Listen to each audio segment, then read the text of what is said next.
Yang luhur samanera saca langkaro, yang ikut hadir bersama kita bersama Puja Bakti pada pagi hari ini. Yang terhormat para sesepuh tokoh umat Buddha yang ikut hadir bersama kita pada kesempatan ini. Yang terhormat Romo Ramani, Upacarika, Upasaka, Upasika, Bapak Ibu, Saudara-saudari sedama, selamat pagi, Namo Buddhaya. Sotihotu, salam sejahtera buat Anda beserta keluarga. Semoga Anda beserta keluarga dalam berkah Sangti Ratana.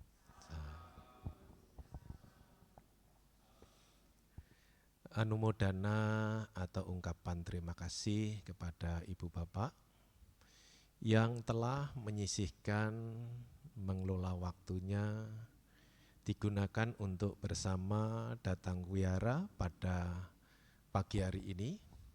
Tentu saja datang wiara waktu yang Anda gunakan, Anda kelola untuk melakukan perbuatan baik itu adalah sangat berharga. Mengapa saya katakan waktu yang Anda gunakan untuk berbuat baik, kebaikan itu menjadi berharga?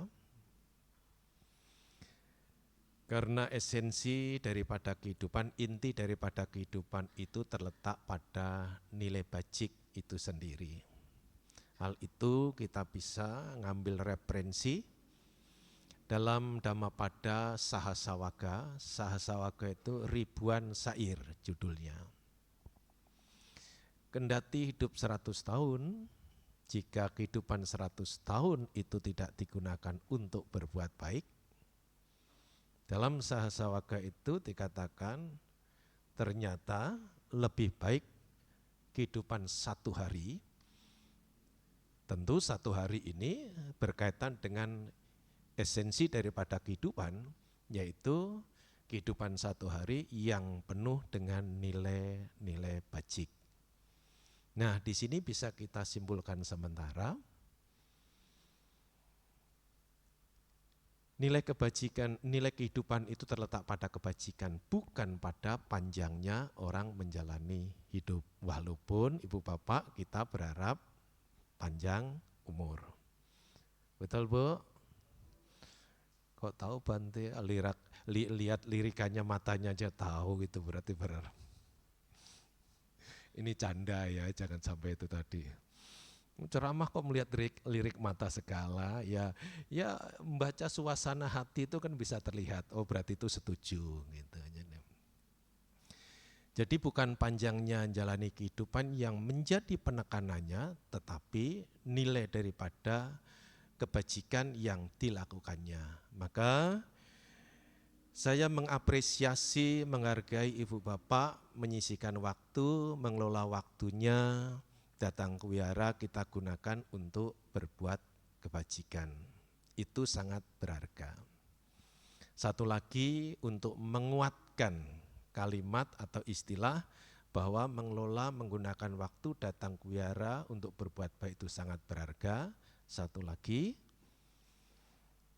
Bu, Bapak, apa yang kita cari dengan susah payah, kita harap untuk mendapatkan, karena itu penting, berharga dalam kehidupan ini, yang kita kenal dengan istilah materi atau harta, bahkan ditambah posisi, kedudukan, kuasa, wewenang, itu fakta dicari orang dalam kehidupan. Tapi setelah dicari bisa jadi didapatkan, setelah didapatkan faktanya pada saatnya ditinggal. Padahal dicari dengan susah payah loh. Setelah dapat lantas digunakan untuk membangun rumah miliknya lagi. Penting itu Bante, setuju. Tapi apakah ada ibu bapak yang datang ke wihara ini membawa rumahnya? Itu fakta loh ya, saya bukan mengada-ngada. Rumah itu penting, bekerja mendapatkan penghasilan untuk membangun rumah tempat tinggal penting, setuju. Tapi kita bicara fakta. Toh rumah yang sudah dibangun dengan susah payah, menguras biaya yang begitu miliaran rupiah, faktanya enggak ibu bawa juga, bapak bawa. Itu masih dalam kehidupan ini loh ya. Apalagi kalau kehidupan ini sudah berlalu. Akan tetapi waktu yang Anda sisihkan, mengelola waktu Anda gunakan datang ke wihara, seperti sekarang ini kita gunakan untuk berbuat baik, anggap sajalah lupa Anda pernah berbuat baik di wihara Swanadipa ini. Bisa lupa enggak Bu hidup ini Bu? Bisalah, karena kesibukan, karena faktor usia dan lain sebagainya, bisa lupa kita. Pernah berbuat baik di wihara Swanadipa ini. Namun apa menurut hukum kebenaran? Kendati kita lupa dengan kebaikan yang pernah kita lakukan, kebaikan itu tidak pernah lupa dengan pelakunya. Disinilah kebajikan itu lebih bernilai daripada hal-hal yang baik tadi yang sudah saya jelaskan. Ini untuk memperkuat ajaan saya bahwa Anda kita semua menyisihkan dan mengelola waktu. Datang ke wihara sarana berbuat baik, kebajikan itu sangat berharga. Karena kebajikan diibaratkan harta, itu harta yang terbaik. Tidak bisa dicuri orang, kita lupa, dia tidak lupa dengan kita, dibandingkan dengan harta yang pada umumnya dalam kehidupan ini. Tapi pesan ini, ajaan ini jangan sampai Anda tafsirkan separuh dan salah lagi. Oh saya tahu Bante, maksudnya Bante itu supaya kita males-malesan dalam hidup ini, enggak usah mencari harta, kekayaan, posisi dan wewenang. Bukan, cari. Karena itu memang penting, bermanfaat. Tapi jangan sampai hidup kita, waktu kita hanya habiskan untuk mencari yang akan kita tinggal. Hendaknya kita berlaku bijak dalam diri kehidupan kita. Selain mencari yang kita gunakan, walaupun faktanya akan kita tinggal, mari kita mencari yang akan kita bawa. Jadi pencarian kita pada kesempatan ini datang ke wihara, mengelola waktu kita untuk berbuat baik, kebaikan itu yang akan terbawa. Walaupun saya lupa Bante, iya. Contohnya seperti bayangan kita masing-masing. Tidak pernah meninggalkan kemana kita melangkah, kemana kita pergi, bayangan itu tetap akan mengikuti langkah dan kemana kita pergi. Demikian karma atau perbuatan, khususnya kebajikan yang kita lakukan tetap akan ikut pada kita. Contoh lain, Bante, bagaimana bisa meyakinkan saya? Bu, Bapak kita kan melihat orang melahirkan toh? Ya enggak lihat lagi Bante, aku ini pelaku Bante, iyalah. Bukan hanya melihat, mendengar, ibu-ibu adalah pelaku daripada melahirkan anak-anaknya. Kenapa dalam kehidupan ini ada anak yang lahir hampir sempurna?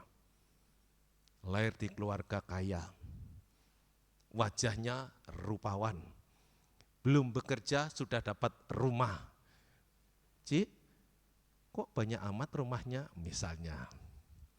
Ini untuk saya, ini untuk engkau, itu untuk anak saya yang satu, nah ini dalam kandungan. Baru dalam kandungan saja sudah dapat warisan. Itu pemahamannya, kita cara memahaminya adalah buah daripada apa? Perbuatan baik si anak tersebut yang masih dalam kandungan. Nyaris sempurna itu.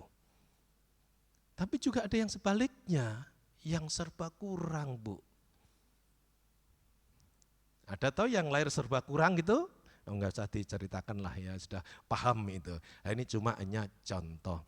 Itu untuk memperkuat bahwa mengelola, menyisihkan waktu kita pagi hari ini datang ke wihara untuk berbuat baik, kebajikan itu lebih baik daripada segalanya.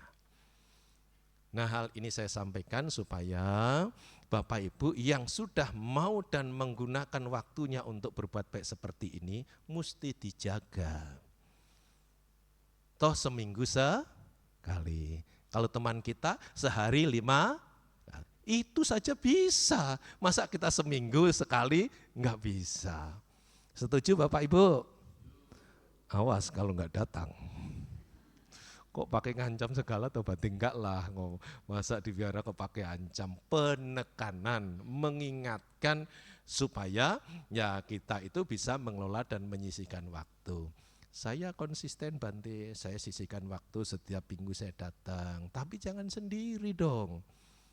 Maksudnya Bante, kalau yang sudah punya pasangan hidup, ya mesti harus dikondisikan supaya yang jadi baik bukan hanya dirinya saja, termasuk juga pasangan hidup.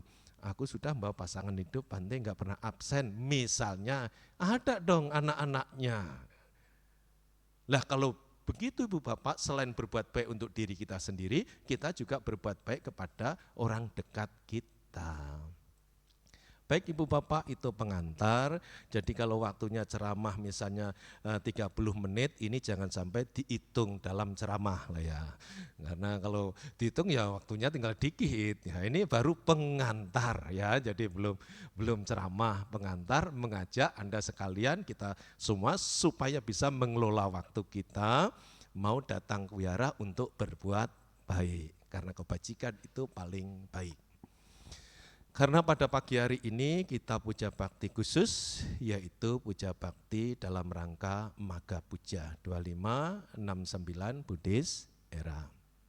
Ibu Bapak, saya akan menyampaikan dua hal walaupun nanti pembatasan khusus atau bahasan khususnya adalah hidup luhur.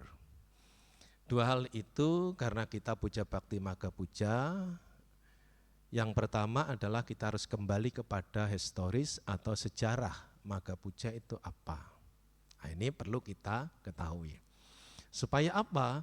Kalau kita nanti ditanya teman kita, tetangga kita, apalagi kalau itu orang dekat kita, anak-anak dan cucu kita, supaya kita bisa untuk menjawab. Kung misalnya ya, Omah misalnya ya, jauhan Bante saya belum jadi agung Bante, iyalah bisa enci atau kok lah gitu, bisa diturunkan sendirilah, jangan sampai terikat kalau ada istilah itu ya. Jadi tadi kemana ke wihara? Emangnya ada apa puja bakti? Puja bakti dalam hal apa? Oh Magha Puja. Magha Puja itu apa? Enggak tahu, pokoknya ikut datang saja dah. Tentu saja itu jawaban, tapi jawaban itu kurang lengkap. Oh Magha Puja. Magha Puja itu adalah salah satu dari 4 hari besar agama Buddha. Ah, itu kan lebih manis. Sudah puja bakti dalam rangka apa? Hari besar apa? Magha Puja. Jadi tanya Magha Puja bagaimana sejarahnya? Nah, bisa menjelaskan. Oh, sejarahnya Magha Puja itu terdapat 4 ciri yang seperti tadi sudah kita semua baca. Ya, jadi sejarahnya itu Magha Puja itu terjadi karena ada 4 ciri yang menjadi ya sejarah daripada Magha Puja. 1250 biku kumpul, ya semua itu mencapai tingkat kesucian arahat. Kinasawa, sudah suci, ada bonusnya lagi, ada kemampuan batin.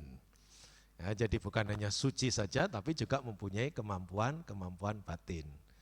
Nah, jadi ada istilah ya orang sakti belum tentu suci, tapi orang suci juga ada yang mempunyai kemampuan batin.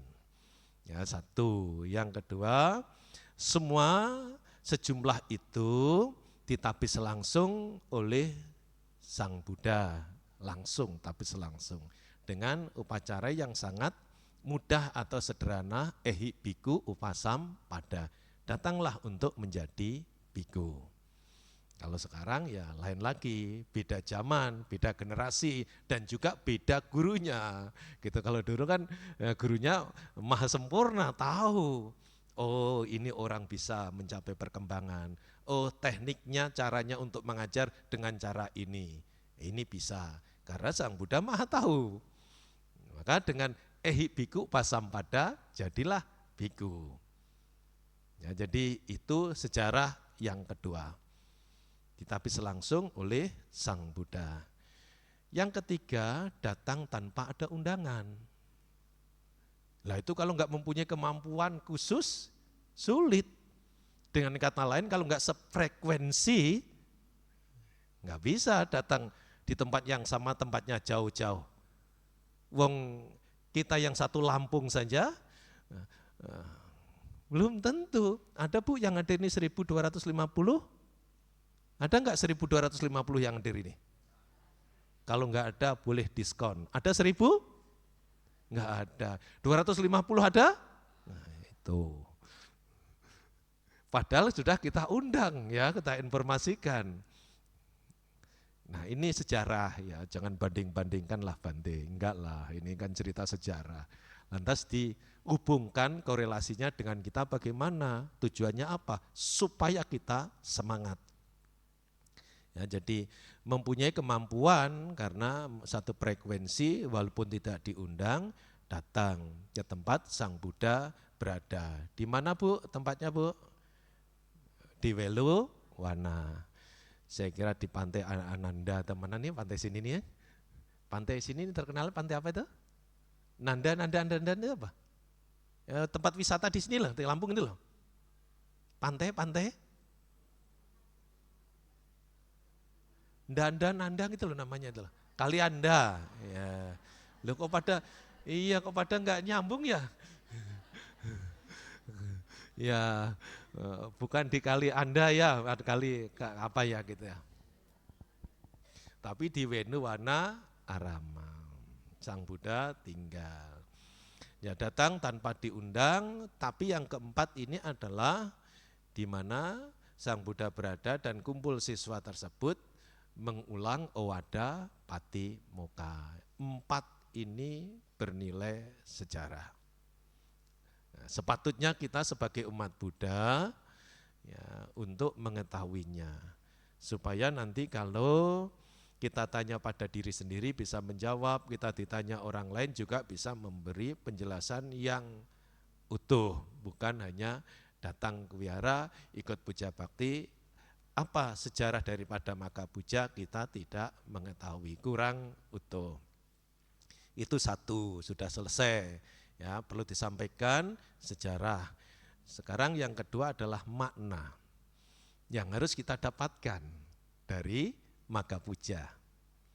Nah, makna daripada Magga Puja Ibu Bapak yang berbasis tentunya pada Owada Patimokkha. Karena Sang Buddha pada kesempatan tersebut mengulang Owada Patimokkha. Itu pedoman, itu prinsip, itu nasihat, itu petunjuk tentang kehidupan luhur. Bante, apa korelasinya dengan kami? Kan peristiwanya itu, konteksnya pada waktu itu kepada 1250 biku. Korelasinya, hubungannya dengan kami sebagai perumah tangga, apakah itu nyambung? Jika ada pertanyaan seperti itu, atau meragukan antara Anda yang belum arahat ya dengan pertemuan itu arahat. Nah, misalnya timbul keraguan atau pertanyaan. Apa sekiranya korelasinya? Ibu Bapak, karena Owada Patimokkha itu adalah pedoman prinsip untuk hidup luhur, sekarang supaya enggak ragu saya ingin ya ngajak mengetahui atau untuk membuka bahwa itu ada korelasinya, ada hubungannya dengan kita semua. Walaupun konteksnya itu kepada arahat 1250 siswa Sang Buddha. Saya akan awali dengan pertanyaan. Pertanyaan ini untuk masuk mengetahui bahwa Owada Patimokkha walaupun konteksnya pada waktu itu pada para biku itu tetap ada korelasinya kepada kita semua, khususnya Anda. Pertanyaan loh Bu, ini nggak boleh dicuekin loh, ini jauh-jauh dari Kalimantan loh ya. Pertanyaannya jangan sulit-sulit Bante, enggak lah, mudah saja. Pertanyaannya Anda, kita semua, hidup ini ingin menjadi orang baik atau orang jahat? Satu, ini sudah terhubung nih. Ya, jawaban menjadi orang baik, kecuali kalau jawaban tadi ingin menjadi orang jahat gitu, itu enggak terhubung. Nah, satu, kita tingkatkan. Ya, pertanyaannya kita tingkatkan. Ya. Dalam kehidupan ini selain menjadi orang baik, pertanyaan berikutnya adalah ingin menjadi orang hina atau mulia? Nah, ketemu dua. Ingin menjadi rendah atau luhur? Ya, ini jawaban enggak direkayasa toh ya? Ya, sebelumnya enggak ada enggak ada yang harus nanti jawabannya gini kan enggak ada toh. Nah, ini kan jawaban yang tulus muncul dari Anda sekalian bahwa ingin menjadi orang baik, ingin menjadi orang mulia, ingin menjadi orang luhur. Ingat Ibu Bapak, balikan daripada ini juga ada pada diri kita. Benih kejahatan itu ada, benih kerendahan itu juga ada, benih kehinaan itu juga ada dalam diri kita. Maka dalam Dhamma itu kan disebutkan ada kusala mula kama atau akusala mula kama. Mempunyai potensi bisa menjadi orang baik juga bisa menjadi orang sebaliknya tidak baik. Nah, oleh karenanya di sini terhubung sekali Ibu Bapak. Owada Patimokkha adalah prinsip untuk hidup menjadi baik, prinsip untuk hidup menjadi luhur, prinsip hidup untuk menjadi mulia, dan saya cek kepada Anda sekalian ternyata Anda juga mempunyai harapan itu. Nah, di sini sudah terhubung. Dengan istilah lain, kita berpotensi untuk menjadi orang baik. Kita punya potensi menjadi orang luhur.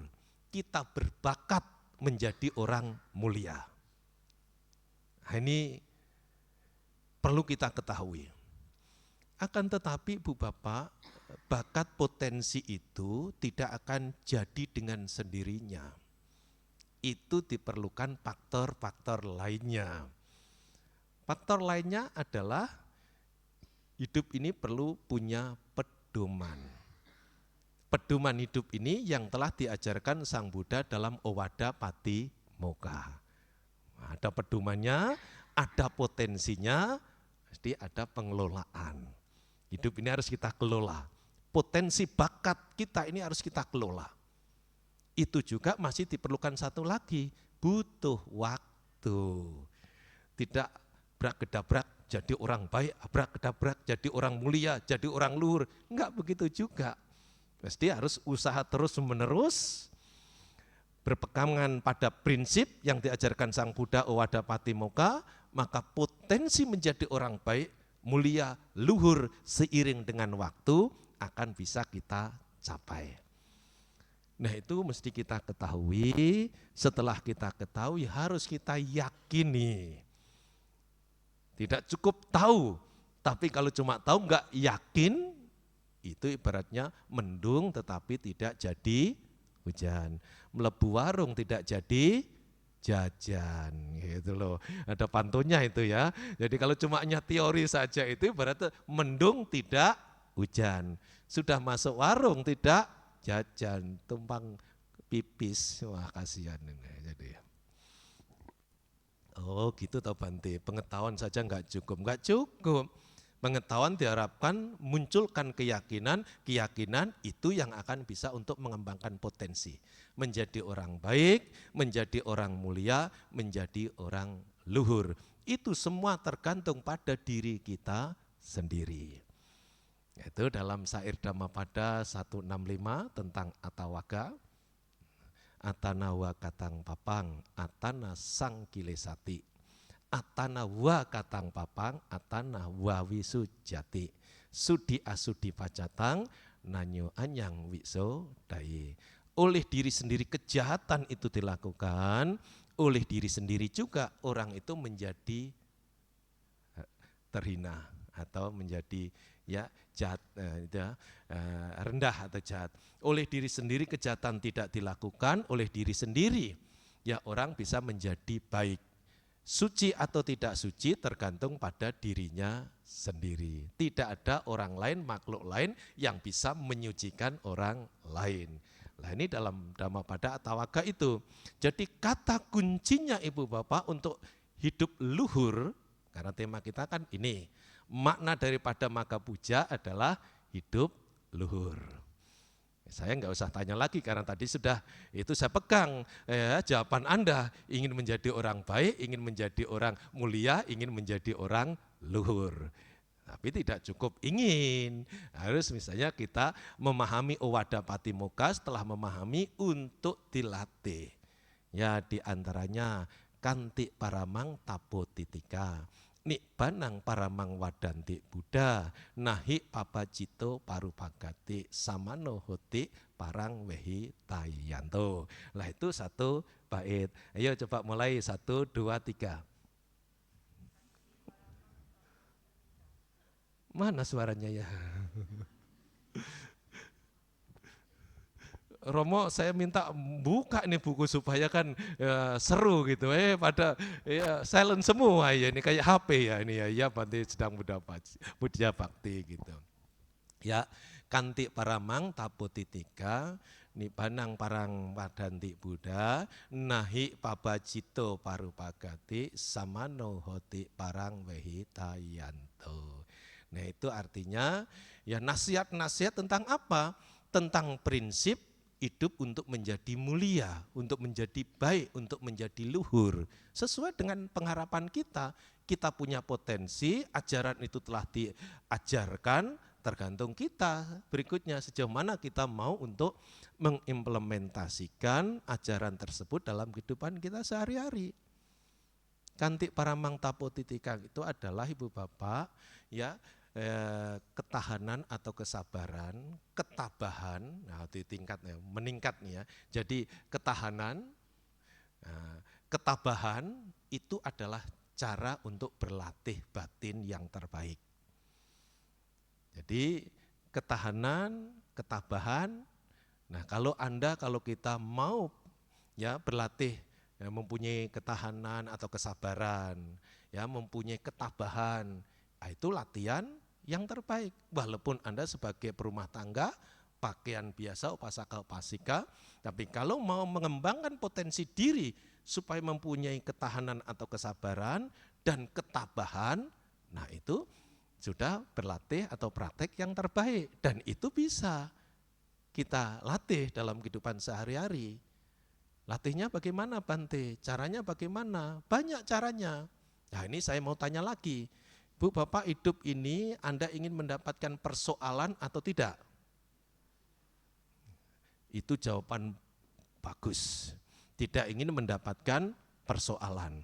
Tetapi hidup tidak bebas dari persoalan. Itu antaranya keinginan dengan kenyataan. Yang Anda jawab itu tadi adalah keinginan semua orang begitu. Tidak ingin hidup itu mendapatkan persoalan. Tapi fakta dalam kehidupan, hidup dan persoalan itu satu paket. Anda sekarang duduk atau berdiri? Kalau 1 jam duduk begini pegel enggak? Itu persoalannya orang duduk. Satu paket tuh. Oh begitu toh Bante, itu realitas hidup. Anda kita semua sih maunya enggak pegel. Walaupun duduk 1 jam, kan gitu keinginan.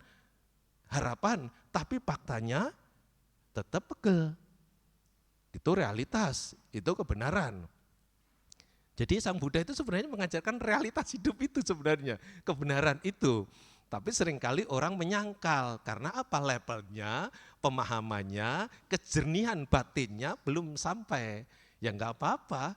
Dikatakan kucing itu anak harimau, enggak apa-apa. Nah, nanti kalau sudah tahu kan, oh ternyata ini bukan anak harimau, ternyata ini kucing. Kalau sudah tahu kan bisa begitu. Enggak apa-apa, orang mengatakan itu kan hak setiap orang. Tapi Sang Buddha mengatakan kalau kucing ya kucing, kalau harimau ya harimau. Kebenarannya begitu. Nah, cara untuk melatih ketahanan dan ketabahan, ketika kita tidak mengharap persoalan, tapi persoalan itu muncul juga, Bu, Bapak, itu jangan lari, jangan menghindar. Kan suka orang pada menghindar dari masalah, toh?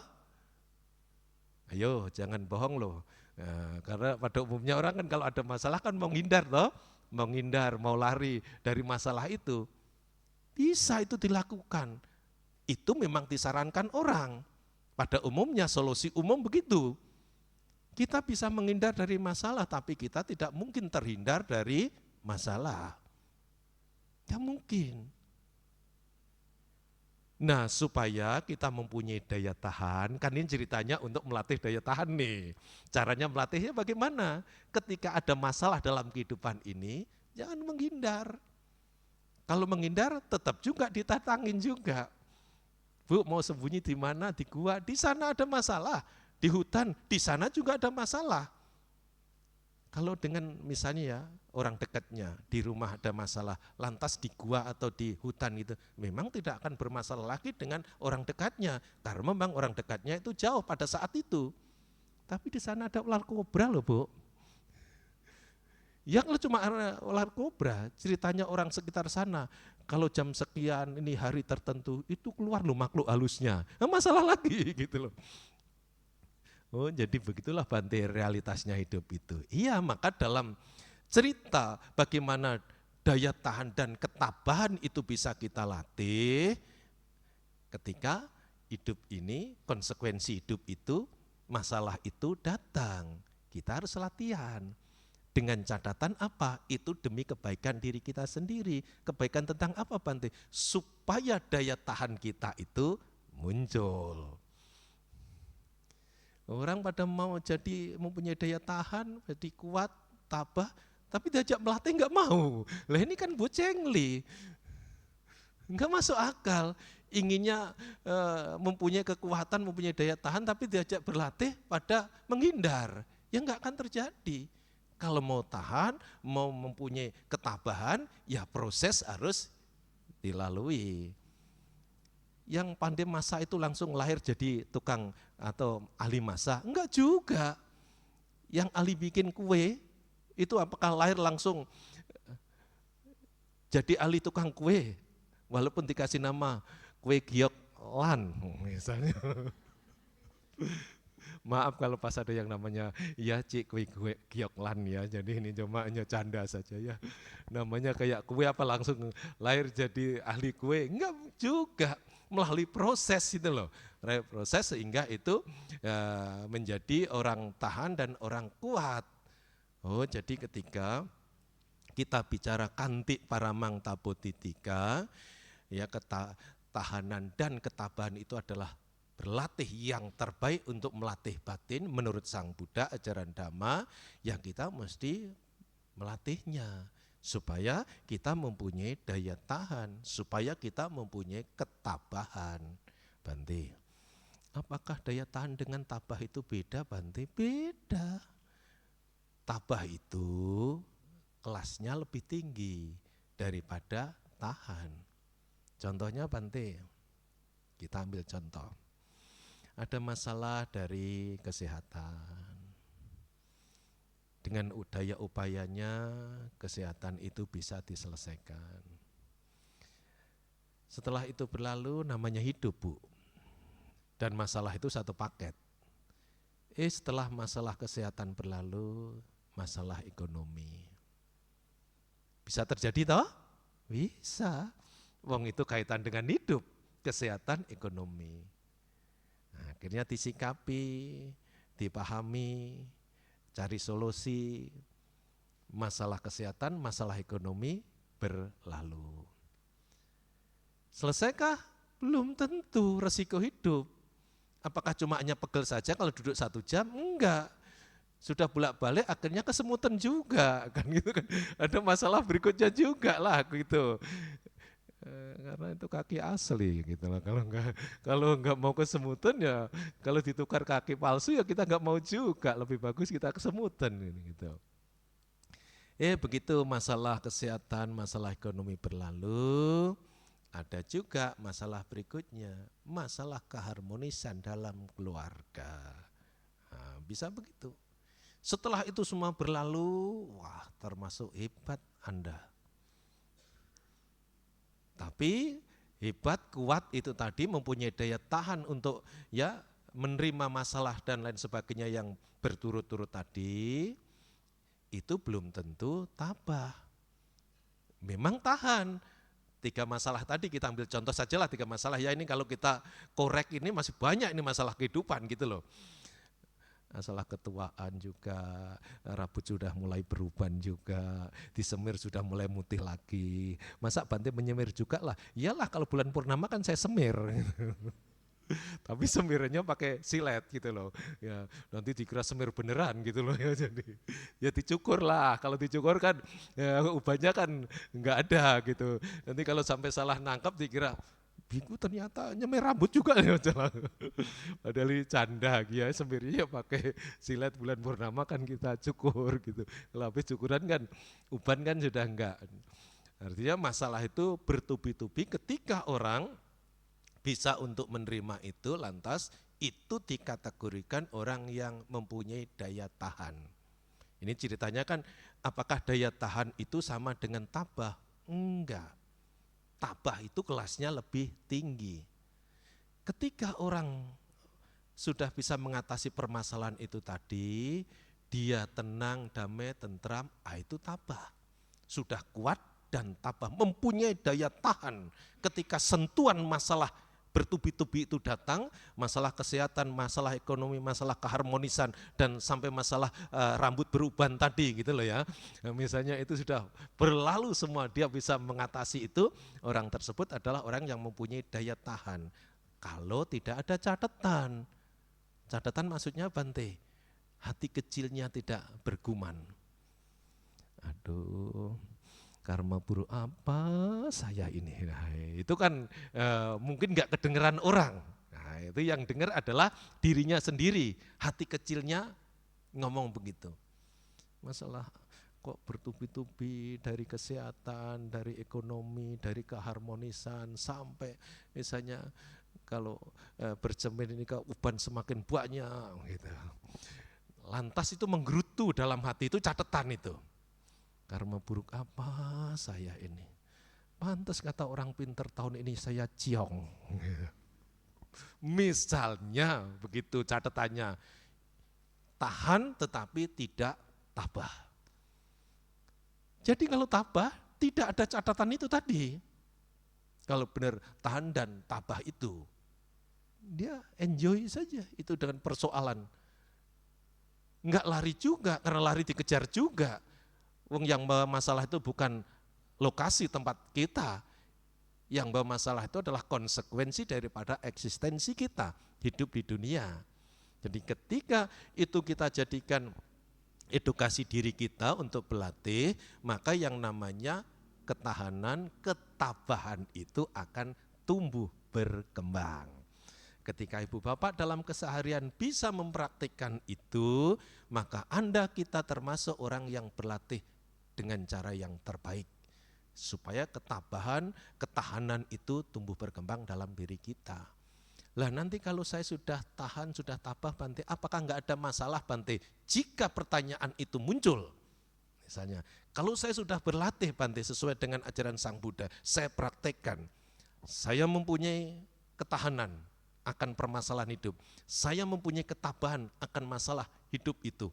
Apakah masalah itu tidak akan terjadi dalam kehidupan Bante? Jika itu yang menjadi pertanyaan Anda, kita, jawabannya masalah tetap ada.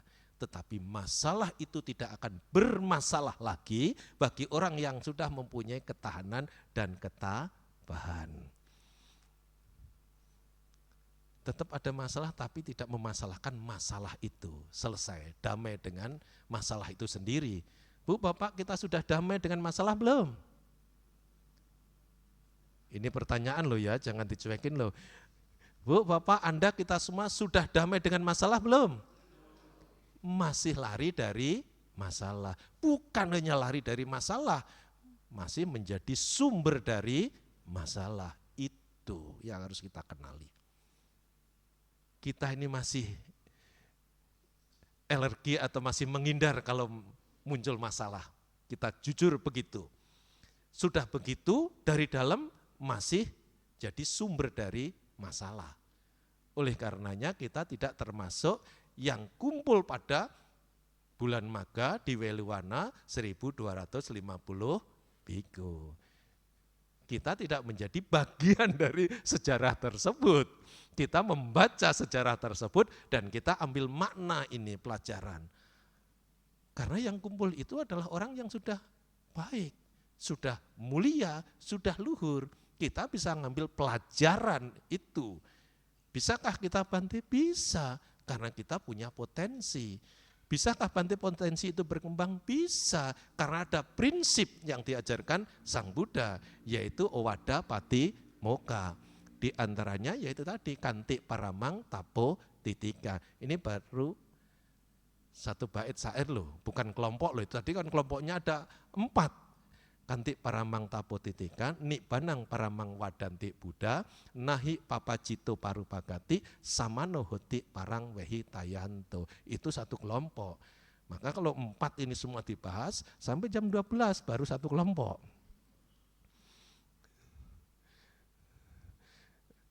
Bu, setuju kalau sampai jam 12, Bu? 7 pian, jam 1 bisa makan gitu. Ya salah saya sendiri kalau sampai jam 12 kan gitu. Ya, bertanya, ya tanyanya ini canda saja ya. Jadi ya tentu saja tidak akan sampai ya tes. Nah, ini kabelnya sensitif, kalau kesenggol sedikit dia reaksi gitu. Jadi harus megangnya juga pelan-pelan gitu. Oh, jadi masalah itu sebenarnya Bante bisa menjadi pelajaran, bisa kalau kita mau menjadikan masalah itu sebagai pelajaran hidup. Maka Ibu Bapak harus kita menyadari setelah kita belajar Dhamma bersama seperti ini. Bertanya pada diri kita sendiri, maukah kita ingin menjadi orang baik, orang luhur, orang mulia? Mau. Kalau mau, ya kita harus melatih dalam keseharian kita. Walaupun Ibu Bapak tidak mesti menjadi biku, ya, tapi bisa mempraktekkan ajaran Sang Buddha, walaupun konteksnya pada waktu itu pada biku, tapi Dhamma itu tetap relevan. Dhamma itu tidak lapuk oleh waktu. Dhamma itu untuk ya dibuktikan. Jadi pasiko akaliko, ya akaliko itu tak lapuk oleh waktu, pasiko itu mengundang untuk dibuktikan. Dalam kehidupan sehari-hari kita bisa untuk menggunakan itu. Ya. Ya sekarang yang kedua, ya 2 sajalah ya. Jadi Kantik Paramang Tapo Titika, Nibanang Paramang Wadanti Buddha. Ya, Sang Buddha bersabda bahwa dalam kehidupan ini ada yang lebih tinggi dari segala yang tinggi. Ya, ada Nibbana itu adalah yang tertinggi. Jadi misalnya kekayaan, misalnya posisi dan lain sebagainya, ya kerupawanan dan lain sebagainya yang menarik dalam kehidupan inilah, apa saja itu yang sangat menarik yang dicari dalam kehidupan pada umumnya orang. Itu bukan yang paling tinggi dalam kehidupan ini. Masih ada yang lebih tinggi lagi dalam ajaran agama itu. Kalau kehidupan ini berlalu, orang berharap supaya apa? Ya terlahir di alam bahagia atau di alam surga. Itu semua agama mengajarkan tentang itu. Walaupun dalam ajaran agama surga itu tidak harus, dalam ajaran Sang Buddha, surga itu tidak harus kehidupan yang akan datang. Esensi makna daripada surga itu adalah kebahagiaan. Kalau kita dalam kehidupan sekarang ya bisa bahagia ya, dengan cara berbuat baik, nah itu sudah levelnya sudah naik. Nah ini juga ada referensinya. Ya, ada saya dalam Dhammapada Idanandati, Pecanandati, kata punyo upaya tanandati, punyang me katanti nandati, punyang me katanti nandati, bionandati sugating gato. Nah itu 18 ya saya Dhammapada. Di dunia ini bahagia, dalam kehidupan berikutnya bahagia. Di dunia ini bahagia, dalam kehidupan berikutnya bahagia. Siapakah Bante yang di dunia ini bahagia, dalam kehidupan berikutnya juga bahagia? Mereka yang telah berbuat baik. Selagi berpikir tentang hal yang baik, selagi berpikir tentang perbuatan baik, orang sudah berbahagia. Apalagi kebaikan yang telah dilakukan itu membawa akibat atau telah masak. Ya, surga itu dalam esensi ya bukan alam, bisa juga dalam kehidupan sekarang, yaitu hidup bahagia. Jadi itu tidak tertinggi lagi. Nikbanang paramang wadanti Buddha, Sang Buddha bersabda, di dunia ini, kehidupan ini ada yang lebih tinggi. Maka ibu bapak sebagai umat Buddha jangan sampai salah target dalam kehidupan ini. Pokoknya kaya raya, bagus. Tapi itu semua akan ditinggal. Lahir di alam surga, masih kelahiran. Di mana ada kelahiran, ada resiko daripada kelahiran. Bu, resiko kelahiran pertama apa? Ada hadiahnya loh ini kalau bisa jawab. Hadiahnya apa Bante? Ya meditasi 1 jam. Resiko dalam kelahiran itu usia tua. Sakit. Itu resikonya. Walaupun di alam surga Bante iya karena itu resiko dari kelahiran. Cuma sakitnya dalam surga kan enggak seperti sakitnya dalam manusia gitu loh. Sama dengan susahnya orang susah, dengan susahnya orang yang enggak susah, misalnya kecukupan gitu, beda juga toh. Walaupun sama susah, kok bisa begitu Bante? Kalau orang susah, susahnya orang susah itu susah untuk mendapatkannya, yang digunakannya. Susahnya orang yang berkecukupan Bante, susah kehilangan apa yang telah didapatkannya. Susah juga, yang satu susah untuk mendapatkannya, yang satu susah takut kehilangan yang didapatkannya. Nah itu resiko, hidup itu begitu, walaupun di alam surga, ini tadi ilustrasi saja. Apakah di alam surga itu masih juga ada resikonya Bante? Ada juga. Sama dengan apakah orang kaya raya itu tidak ada masalah? Ada juga. Yang tidak punya susah untuk mendapatkan, yang punya susah kehilangan yang sudah didapatkan karena melekat dalam kehidupan. Ternyata itu ditelusuri kakak beradik, ibunya Awija. Awija itu kegelapan batin. Ya, jadi takut dan khawatir. Kalau nggak punya itu ya khawatir masa depannya gimana karena nggak punya. Yang punya takut apa? Kehilangan apa yang sudah dimiliki. Jadi kelahiran di alam surga juga masih membawa konsekuensi.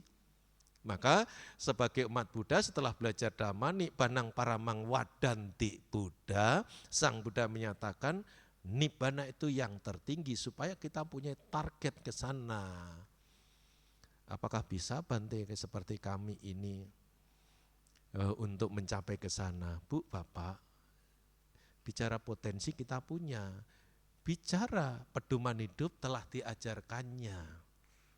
2 poin sudah kita punya. Potensi untuk menjadi hidup luhur ada, bakat untuk itu ada. Cuma pede enggak pian Anda ya gitu. Ya ini bahasa Kalimantan pian ya.